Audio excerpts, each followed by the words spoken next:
శ్రీమాత్రే నమ. జయ గురు దత్తాత్రేయ నమ. ఈ వీడియోలో మనం తులారాశి వారికి నవంబర్ 16వ తారీఖు నుంచి డిసెంబర్ 15వ తారీఖు మధ్యలో ఏర్పడినటువంటి బుధాదిత్య యోగ ప్రభావం తులారాశి వారి మీద ఏ విధంగా ఉండబోతుంది అన్న విషయాన్ని మనం ఈ వీడియోలో పరిశీలించే ప్రయత్నం చేద్దాం. మరి తులారాశి వారికి బుధుడు శుభగ్రహం, భాగ్యాధిపతిగా, వ్యయాధిపతిగా మరి ధనస్థానంలో ఉన్నాడు. అంటే ఒక విధంగా 2వ స్థానం 12వ స్థానం అన్నవి అవి న్యూట్రల్ స్థానాలు అన్నమాట. మెయిన్ 9వ భావం కాబట్టి ఈ తులారాశి వారికి బుధుడు భాగ్యాధిపతిగానే పనిచేయడం జరుగుతుంది. అటువంటి బుధుడు భాగ్యస్థానంలో అధిపతిగా ధనస్థానంలో ఉండడం వల్ల జాతకుడికి ఆటోమేటిక్గా ఒక ధనయోగం ఏర్పడుతుంది. అంటే ఏది బుధుడు వ్యాపారకారకుడు, వాక్కారకుడు, అలాగే సామర్థ్యానికి, టాలెంట్కి, అదృష్టానికి కూడా కారకుడు. అటువంటి కారకుడు ధనస్థానంలో కుటుంబ స్థానంలో ఏర్పడడం వల్ల కుటుంబం యొక్క పేరు ప్రతిష్టలు పెరుగుతాయి. జాతకుడు యొక్క వాక్చాతుర్యంతో తను ధనం సంపాదించడం కానీ, కుటుంబ విషయాలు సరిదిద్దడం కానీ, కుటుంబం యొక్క బాధ్యత తీసుకోవడం కానీ జరిగే అవకాశం ఉన్నది. అంటే మొత్తం మీద కుటుంబంలో శుభకార్యాలు, ఆధ్యాత్మిక కార్యక్రమాలు జరిగే అవకాశం ఉన్నది. సో దీనికి అదనంగా ఏమైంది, రవి ఈ రాశికి రవి లాభాధిపతిగా, ప్రభుత్వ కారకుడు, తండ్రి కారకుడు, యజమాని కారకుడు ధనస్థానంలో ఉన్నాడు. అంటే ఒక విధంగా మీ యొక్క టాలెంట్ రుజువు కావాలన్నా, మీలో ఉన్నటువంటి సామర్థ్యానికి తగిన గుర్తింపు రావాలన్నా రవి కారణం అవుతూ ఉంటాడు. అటువంటి బుధుడు రవి భాగ్య లాభాధిపతులు కలిసి ధనస్థానంలో ఏర్పడటం వల్ల మరి ఈ తులారాశి వారికి ఏర్పడినటువంటి బుధాదిత్య యోగం ఒక ధనయోగంగా, ఒక అదృష్టయోగంగా మారడం జరిగింది. మరి ఈ కారణం వల్ల మరి జాతకుడు ఏ ఫలితాలు పొందగలంటే ఎక్కువగా మరి విద్యార్థులకి ఇది చాలా గొప్ప అవకాశాన్ని, వాళ్ళలో ఉన్నటువంటి మేధస్సు పెరగడం, తగిన గుర్తింపు రావడం జరుగుతూ ఉంటుంది. అంటే సాధారణంగా కొంతమంది విద్యార్థులకి ఆర్థికపరమైనటువంటి ఇబ్బందులు కారణంగా ఎవరైతే చదువుని తగు విధంగా కొనసాగించలేకపోతుంటారో వారికి ఈ సమయంలో ఒక ఆర్థిక సహకారం లభిస్తూ ఉంటుంది. అది ప్రభుత్వం ద్వారా అవ్వచ్చు, ఏదన్నా ఒక ట్రస్ట్ ద్వారా కూడా జరిగే అవకాశం ఉంది.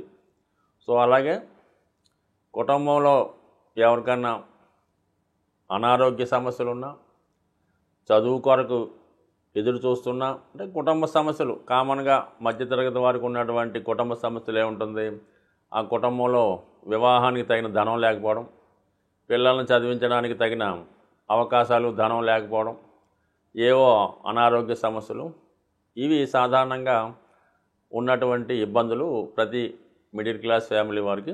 అటువంటి వారికి ప్రస్తుతం ఈ యొక్క గ్రహస్థితి మీ యొక్క కుటుంబ సమస్యల్ని సంపూర్ణంగా బయటపడవేసి మళ్ళా కొత్తగా మీ యొక్క జీవన విధానాన్ని, కుటుంబ ప్రతిష్ట పేర్చే విధంగా జరిగే అవకాశం ఉంటుంది. సో అది ఏదో విధంగా మీకు ప్రభుత్వ సహకారం, భగవంతుని సహకారం కూడా లభించే అవకాశం ఉంది ఈ యోగ ప్రభావం వల్ల. దానికి అదనంగా మరి ఈ ధనస్థానంలో ఉన్నటువంటి ఈ యోగం అష్టమ స్థానంలో ఉన్నటువంటి గురువు పైన, అంటే గురువు బుధుడు ఎప్పుడైతే వీక్షిస్తాడో జాతకుడికి ఎలా ఉంటుందంటే కుటుంబంలో ఆగిపోయినటువంటి శుభకార్యాలు కానీ, చదువులు కానీ ఇవి ఈ సమయంలో ఏర్పడే అవకాశం ఉంది. ముఖ్యంగా రుణ సంబంధించిన సమస్యలు ఏవైనా ఉంటే వాటి నుంచి బయటపడే విధంగా ఈ గ్రహస్థితి అనుకూలిస్తూ ఉన్నది. సో ఏదైనా ఈ బుధాదిత్య యోగ ప్రభావం తులారాశి వారికి వాళ్ళలో ఉన్నటువంటి టాలెంట్, సాధారణంగా ఈ తులారాశిలో సెలబ్రిటీ రంగం, cinema field, TV, media, YouTube, అంటే ఇది వరకు ఏంటంటే సినిమా పరిశ్రమ. ఇప్పుడు అలా కాకుండా ఎవరికి వారే స్వతంత్రంగా వాళ్ళు టాలెంట్ ఉపయోగించుకొని ఏదో యూట్యూబ్లోనో ఇన్స్టాగ్రామ్లోనో ఎందులో సెర్చ్ చేయడం వల్ల వారికే నేమ్ అండ్ ఫేమ్ రావడం, ఎక్కడికి వెళ్ళినా మంచి గుర్తింపు రావడం సాధారణంగా జరుగుతూ ఉంది. సో అటువంటి ఇండివిజువల్గా ఎవరైతే ఇందులో ఉత్సాహంగా ఉన్నారో ఇటువంటి ఫీల్డ్లో అంటే ఏదైనా యూట్యూబ్ ఫీల్డ్లో అవ్వచ్చు, చలనచిత్ర రంగంలో ఉన్న వాళ్ళకి తగిన గుర్తింపు సామర్థ్యవంతంగా వచ్చే అవకాశం ఉంది. అంటే సాధారణంగా ఒక దానికి గుర్తింపు అంటే దాన్ని ధనంతో కొలవచ్చు, వారికి ఉన్నటువంటి పాపులేషన్తో కూడా కొలిచే అవకాశం ఉంది.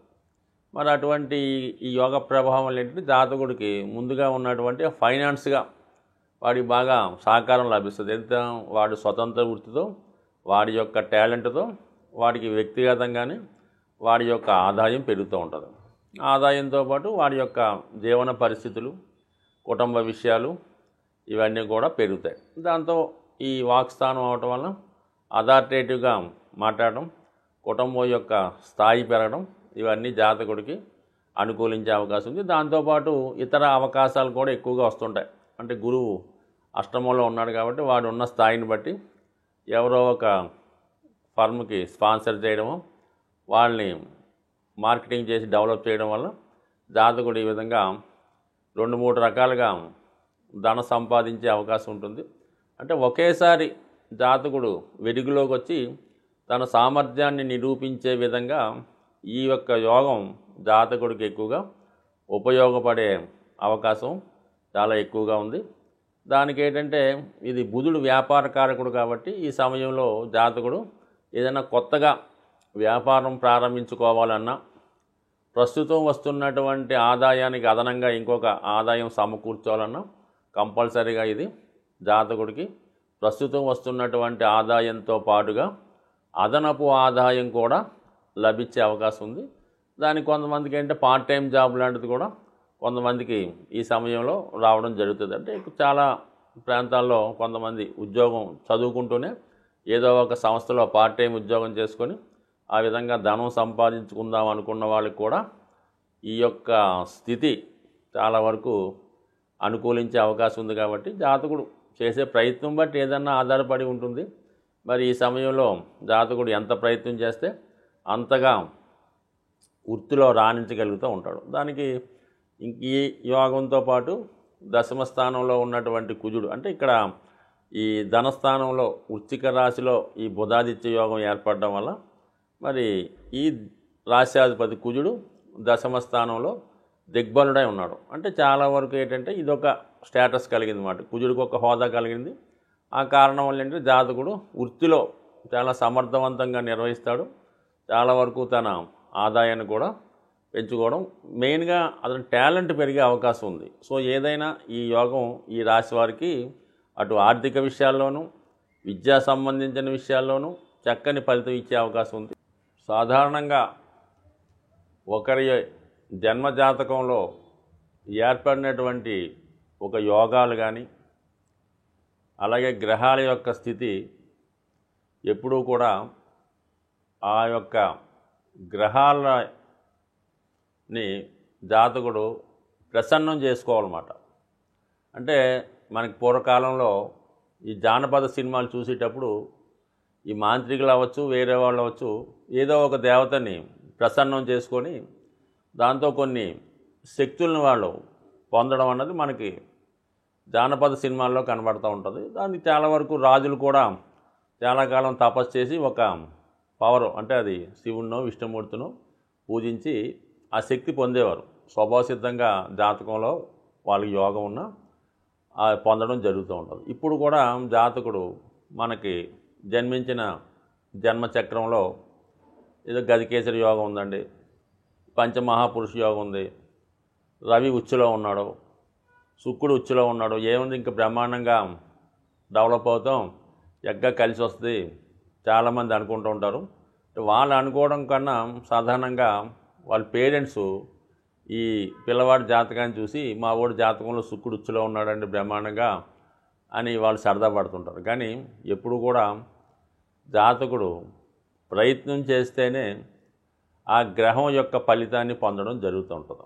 ఉదాహరణకి శుక్రుడు చాలా బలంగా ఉన్నాడు, ఇతను సినిమాలో బాగా రాణించగలడు అని జాతక చక్రంలో ఒక జ్యోతిష్కుడు చెప్పినప్పుడు అది ఆటోమేటిక్గా సునాయాసంగా రావడం ఏమి జరగదు. అది విశేషమైనటువంటి కృషి చేసి ఒక ఇన్స్టిట్యూట్లో చేరి ఎంతో ప్రయత్నం చేసి కొంతమంది దగ్గర శిక్షణ పొందిన తర్వాత ఆ గుర్తింపు రావడం జరుగుతూ ఉంటుంది. అంటే ఉదాహరణకి మన చిరంజీవి గారే అనుకుందాం. ఆయన జాతకంలో శుక్రుడు బలంగా ఉన్నా, శని ఉచ్చులో ఉన్నా, మరి అంత సాధారణంగా ఆయన ఏమి ఆడతా పాడతా రాలేదు కదా జీవితంలో.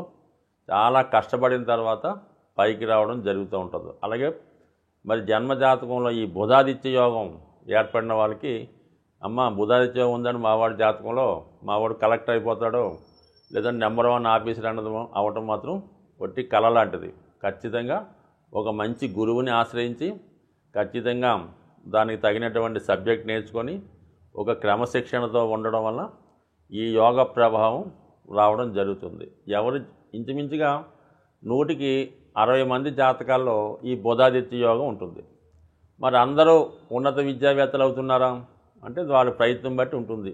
మరి ఖచ్చితంగా ఈ బుధాదిత్య యోగం రాణించాలంటే మరి జాతకుడు ముందుగా సూర్య నమస్కారం, సూర్య ఆరాధన, అంటే ప్రతిరోజు కూడా సూర్య నమస్కారం చేసుకొని సూర్యభగవాన్ని తనకు తెలిసిన విధంగా ఆదిత్య హృదయమో సూర్యాష్టకమో ఏదన్నా సూర్య మంత్రాన్ని చదువుకొని ఆదివారం రోజు చాలా నియమంగా ఉండాలి. అంటే కామన్గా అది ఎన్వి, మద్యం, మందు ఏదో కొన్ని ఉంటాయి కదా, వీటికి దూరంగా ఉండడం అన్నది ఈ యోగం రాణించాలంటే అది రాజకీయ నాయకులకైనా ప్రభుత్వ ఉద్యోగులకైనా సాధారణ వాడికైనా ఈ ఆదివారం నియమం వల్ల అపారమైనటువంటి శక్తి రవిబలం కలుగుతూ ఉంటుంది.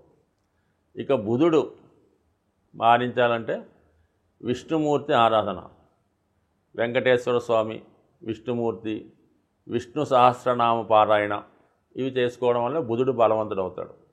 అంటే సాధారణంగా ఈ బుధుడు జాతకంలో రాణించాలంటే, వ్యాపారంలో రాణించాలన్నా, విద్యలో ఉన్నతి సాధించాలన్నా ఏకాదశి ప్రతి నెలలో వచ్చే 2 ఏకాదశుల రోజు విధి విధానంగా ఉపవాసం ఉండగలిగితే ఉపవాసం ఉండి ఆ రోజు మంచి సాత్వికమైనటువంటి ఆహారం తీసుకుంటూ ఎక్కువగా ఏదో ఒక వాళ్ళకి ఇష్టమైనటువంటి విష్ణు సహస్రనామో గోవిందనామాలో లేదంటే ఒక మంచి ఆధ్యాత్మికవేత్త దగ్గర ఒక మంచి గురువు దగ్గర అతను సాన్నిధ్యం, అంటే మన పని చేసుకుంటూనే ఏదో విధంగా ఆ దైవం మీద దృష్టి పెట్టడం వల్ల ఈ విధంగా ఏకాదశి చేయడం వల్ల ఉపవాసం వల్ల బుధగ్రహ అనుగ్రహం పొందడం జరుగుతూ ఉంటుంది. సో ఈ కారణం వల్ల ఇటు సూర్య నమస్కారాలు ఆదివారం చేసుకుంటూ నెలకి 2 సార్లు వచ్చే ఈ ఏకాదశి నియమం పాటించడం ఖచ్చితంగా చేసి చూడండి. ఎక్కువ రోజులు అక్కర్లేదు, 1 సంవత్సరం ఎవరైనా ప్రయత్నం చేయండి. వాళ్ళు ఉన్నత స్థితికి ఖచ్చితంగా ఏ స్థాయిలో ఉన్నా ఎదగడం జరుగుతుంది. వాళ్ళలో ఉన్నటువంటి ప్రశాంతత, వాళ్ళలో ఉన్నటువంటి ఆధ్యాత్మికత, అటువంటి వ్యక్తుల దగ్గర మీరు 5 నిమిషాలు మాట్లాడినా ఎంతో ప్రశాంతత ఏర్పడే అవకాశం ఉంటుంది. కాబట్టి ఒకసారి ప్రతి ఒక్కరూ కూడా ముఖ్యంగా చదువులో విద్యార్థి దశలో ఉన్నవాళ్ళు ఈ నియమాలు పాటించడం వల్ల, అలాగే చాలా హాస్టల్స్ అవి ఉంటుంటాయి కాబట్టి వాళ్ళు కూడా పిల్లలకి సాధ్యమైనంత వరకు ఈ ఆదివారం సూర్య నమస్కారం, ఏకాదశి నేర్పడం వల్ల మీ యొక్క కాలేజీ కానీ మీ యొక్క ఇన్స్టిట్యూట్ కానీ 100% మంచి సక్సెస్ రేట్ పొందే అవకాశం ఉంటుంది. ఒకసారి ధర్మాన్ని కాపాడుతూ ప్రయత్నం చేయండి. స్వస్తి.